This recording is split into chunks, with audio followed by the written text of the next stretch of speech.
السلام علیکم ورحمۃ اللہ۔ کاشف بھائی، سوال آپ کا اچھا ہے اور واقعی سوال کے قابل بھی ہے اور سننے کے قابل بھی ہے، اور جواب بھی اس کا واقعی بنتا ہے، اور اس پر ہمیں ٹھنڈے دل سے غور بھی کرنا چاہیے اور پھر غور و فکر کے بعد عمل بھی کرنا چاہیے۔ بات یہ ہے میرے پیارے بھائی، بعض دفعہ ایسا ہوتا ہے کہ ہم بہت زیادہ جو سختیاں ہیں نا، یا بہت زیادہ نیگیٹو سوچ وہ ہم اپنا لیتے ہیں، جبکہ حقیقت حال اس کا ساتھ نہیں دیتی، مطلب کتاب و سنت۔ دوسری بات آپ کو یہ بتا دوں کہ ہمیں جس حد تک نرمی میں کتاب و سنت جانے کی اجازت دے، ہمیں چاہیے کہ وہ نرمی ہم اختیار کریں، اور اس کا بہت فائدہ ہوتا ہے۔ ہاں، نرمی کا یہ مطلب ہرگز نہیں ہے کہ ہم کتاب و سنت کو پس پشت ڈال دیں۔ جب معاملہ آگے دیوار آ گئی ہے تو اب پھر سختی ہی سختی ہوگی۔ جب تک سامنے دیوار نہیں آتی ہے، ہمیں چاہیے کہ ہم زیادہ سے زیادہ نرمی کو اختیار کریں۔ میں ذرا چائے کا گھونٹ لے لوں۔ آپ نے سوال کیا، امام ابو حنیفہ نعمان بن ثابت ان کا نام ہے رحمۃ اللہ علیہ، ان کو امام اعظم کہنا۔ تو پہلے یہ تھا کہ ہم عام طور پر امام اعظم نہیں کہتے تھے، اب ہم نے کہنا شروع کیا ہے، خاص کر میں تو بار بار کہتا ہوں امام اعظم امام ابو حنیفہ رحمۃ اللہ علیہ۔ ابھی بھی کوشچن آنسر گروپ نمبر 2 کے اندر ایک بھائی مجاہد سلیم تھے غالباً، ان کے سوال کے جواب پر میں نے لگاتار بار بار امام اعظم ابو حنیفہ رحمۃ اللہ علیہ کہا۔ لیکن جہاں یہ بھی یاد رکھیں کہ جب میں نے محمد بن عبداللہ صلی اللہ علیہ وسلم کی بات کی تو انہیں میں نے امام الانبیاء اور امام الرسل اور خاتم الانبیاء والمرسلین کہا صلی اللہ علیہ وسلم۔ امام اعظم امام ابو حنیفہ نعمان بن ثابت کو امام اعظم کہنا کیسا ہے؟ محترم میرے پیارے بھائی، حقیقت یہ ہے کہ ائمہ دین کے اندر نعمان بن ثابت امام اعظم ہیں اور رہیں گے۔ اب تو وہ بن چکے ہیں نا، اب مرتے دم قیامت تک وہ امام اعظم ہی رہیں گے۔ نعمان بن ثابت کوفہ کے یہ امام اعظم کیوں ہیں؟ اس لیے میرے بھائی کہ ائمہ اربعہ میں وہ سب سے بڑے ہیں۔ میں اپنے بھائیوں میں سب سے بڑا ہوں، ہاں جی، بلکہ اپنے باپ کی اولاد میں سب سے بڑا ہوں۔ تو امام ابو حنیفہ رحمۃ اللہ علیہ امام مالک سے، امام احمد سے، امام شافعی سے، ان تینوں سے بڑے ہیں۔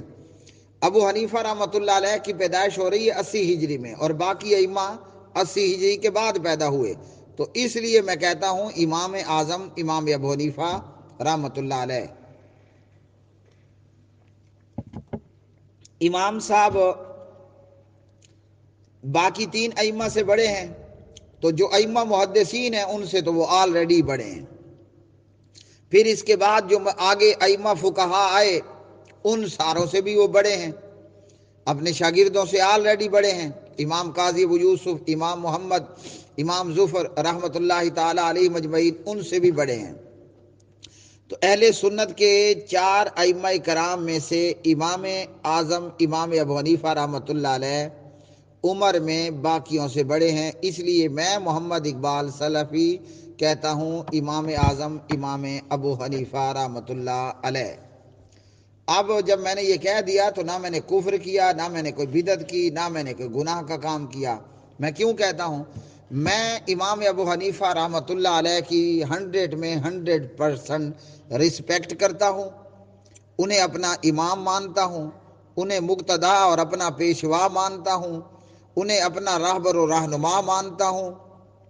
میں پاک پروردگار سے دعا کرتا ہوں کہ اللہ تعالیٰ مجھے امام ابو حنیفہ امام اعظم اور دیگر ائمہ کرام رحمہم اللہ تعالیٰ کے راستے پر لگائے، اور اللہ تعالیٰ دین کی خدمت کرنے، جو کہ دراصل میری اپنی خدمت ہے، کرنے کی توفیق عطا فرمائے۔ تو یہ ہے وجہ انہیں امام اعظم کہنے کی۔ اور میں کل کہیں پر بحث ہوئی تو میں سوچ رہا تھا، مجھے امام اعظم امام ابو حنیفہ رحمۃ اللہ علیہ کا خیال آیا کہ کیا کمال کے امام تھے، سبحان اللہ۔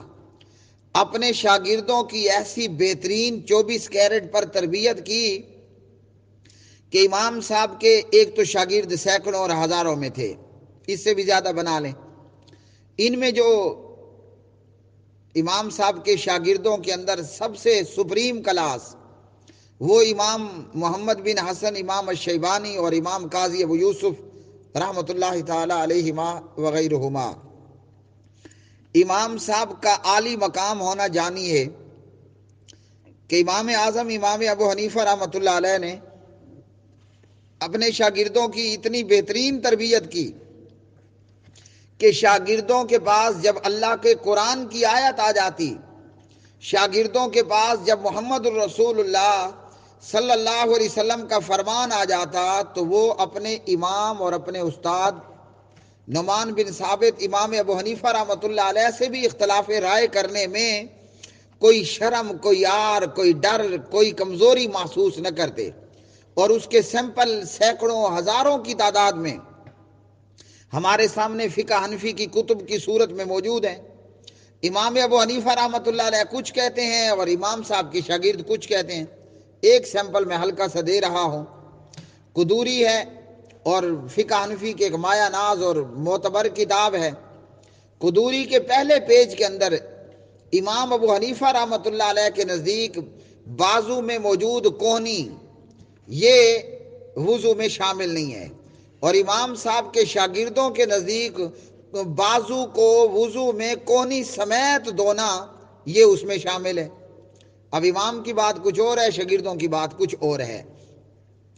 امام صاحب امام ابو حنیفہ رحمۃ اللہ علیہ، امام اعظم ابو حنیفہ رحمۃ اللہ علیہ سے ان کے شاگردوں نے 20 30 40 85 مسائل کے اندر اختلاف کیا۔ پتہ ہے یہ کیوں کیا؟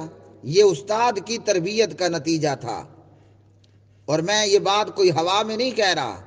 عقد الجید کے اندر امام ابو حنیفہ رحمۃ اللہ علیہ کا یہ قول موجود ہے، اور باقی جگہوں پر بھی دیگر ائمہ اور امام صاحب کے یہ قول اور اقوال موجود ہیں۔ امام اعظم امام ابو حنیفہ رحمۃ اللہ علیہ، ایک تو میں نے کہہ دیا کہ میں ان کو امام اعظم کیوں کہتا ہوں۔ اب جب میں یہ قول امام ابو حنیفہ کا بیان کرنے لگا ہوں، اس قول کی وجہ سے بھی میں اپنا راہبر مانتا ہوں اور انہیں امام اعظم کہتا ہوں۔ اذا جاء الحدیث عن رسول اللہ صلی اللہ علیہ وسلم فعلی الراس والعین۔ امام اعظم امام ابو حنیفہ رحمۃ اللہ علیہ کہتے ہیں، کیا کہتے ہیں؟ نبی پاک علیہ الصلوۃ والسلام کی جب حدیث آ جائے نا، وہ ابو حنیفہ کے سر پر اور ابو حنیفہ کی آنکھوں پر۔ اب کاشف بھائی سوال یہ ہے کہ حدیث کو سر پر اور آنکھوں پر کرنے کا کیا مطلب؟ میں اس کی یہ تعبیر کرتا ہوں، ہم اپنے سر پر پگڑی پہنتے ہیں نا، تو دراصل امام صاحب نے یہ کہنا چاہا محمد الرسول اللہ صلی اللہ علیہ وسلم کی حدیث میرے سر کی پگڑی، اور بادشاہ سلامت کیا پہنتا ہوتے اپنے سر پر؟ تاج۔ تو امام ابو حنیفہ کہنا چاہتے ہیں کہ نبی پاک علیہ الصلوۃ والسلام کی حدیث ابو حنیفہ کے سر کا تاج ہے، اور والعین آنکھوں پر۔ تو اگر ہم اس دنیا کی اس وقت کی بات کریں اور آج بھی، تو آنکھوں میں ہم کیا ڈالتے ہیں؟ سرما۔ سرما ڈالنا ویسے سنت بھی ہے، اس سے آنکھوں کی بینائی بھی تیز ہوتی ہے، اس سے جو ہے وہ نظر کمزوری سے بھی محفوظ رہتی ہے، سرما ڈالنے سے آنکھیں صاف ستھری بھی ہو جاتی ہیں۔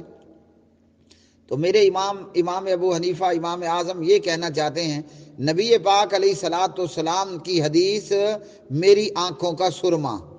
اگر آج ہم 2020 کی بات کریں تو آج کل چشمہ بھی ہوتا ہے، اینک بھی، تو میں کہتا ہوں کہ نبی پاک علیہ السلام کی حدیث میری آنکھوں کی اینک، میرے منہ پر موجود چشمہ۔ سبحان اللہ۔ اب جتنی مرتبہ سبحان اللہ پڑھ لیں سبحان اللہ۔ تو یہ وہ باتیں تھیں، یہ وہ تربیت تھی جو امام اعظم امام ابو حنیفہ رحمۃ اللہ علیہ نے اپنے شاگردوں کی، اور شاگردوں کے توسط سے محمد الرسول اللہ صلی اللہ علیہ وسلم کی امت کی تربیت کی کہ لوگوں، جب آمنہ کے لال عبداللہ کے یتیم، عائشہ کے تاجدار امام اعظم جناب محمد الرسول اللہ امام الرسل امام الانبیاء خاتم الانبیاء کی بات آ جائے صلی اللہ علیہ وسلم، پھر سب کی بات چھوڑ دینا۔ 1 2 اور 3۔ تیسرا یہ ہے امام ابو حنیفہ نعمان بن ثابت امام اعظم ہیں ائمہ دین کے اندر، ائمہ دین میں ائمہ اربعہ ہوں یا ائمہ دین کے اندر آپ کا بھلا ہو ائمہ فقہا ہوں، ہاں جی، ان میں ابو حنیفہ امام اعظم ہیں رحمۃ اللہ تعالی علیہ۔ اور جب ہم بات کریں گے انبیاء اور رسل کی، ہاں جی، آدم علیہ الصلاۃ والسلام سے لے کر عیسیٰ مسیح علیہ الصلاۃ والسلام تک، تو پھر امام الانبیاء، امام الرسل، خاتم الانبیاء وہ کون ہیں؟ وہ جناب محمد الرسول اللہ صلی اللہ علیہ وسلم ہیں۔ تو اس بنیاد پر ائمہ اربعہ یا ائمہ فقہا یا ائمہ محدثین میں، ہاں جی، باقی امت میں آنے والے ائمہ کے اندر امام اعظم وہ امام ابو حنیفہ رحمۃ اللہ علیہ ہیں۔ اور بڑے بڑے محدثین اور فقہا، ہاں جی، وہ باقی کے ائمہ میں یا تو خود امام ابو حنیفہ کے شاگرد رہے یا امام ابو حنیفہ کے شاگردوں کے شاگرد رہے۔ اس لیے میرے بھائی کل ملا کر معاملہ یہ بنتا ہے کہ امام ابو حنیفہ کو امام اعظم کہنا کوئی حرج نہیں ہے، بلکہ یہ ہماری محبت اور ہماری چاہت اور ہمارے ان کی رسپیکٹ کرنے کی علامت ہے کہ ہم ان کو امام اعظم مانتے ہیں۔ اور ائمہ اربعہ میں جہاں امام مالک رحمۃ اللہ علیہ نے بڑی قربانیاں دی ہیں، ہاں جی، وہیں پر امام ابو حنیفہ رحمۃ اللہ علیہ نے بھی بڑی قربانیاں دی ہیں، دین کے لیے سختیاں اور صعوبتیں اور قید و بند کا برداشت کرنا، اپنی بات پر جسے حق جانا ہے نا اس پر ڈٹ جانا، چاہے کوئی ہاتھ میں سورج اور چاند رکھ دے یا چاہے کوئی ہاتھ میں گرم تپتا ہوا انگارہ رکھ جائے، ڈٹ گئے سو ڈٹ گئے، جس بات کو حق جانا اس بات کے اوپر کھڑے ہو گئے۔ اس لیے امام اعظم امام ابو حنیفہ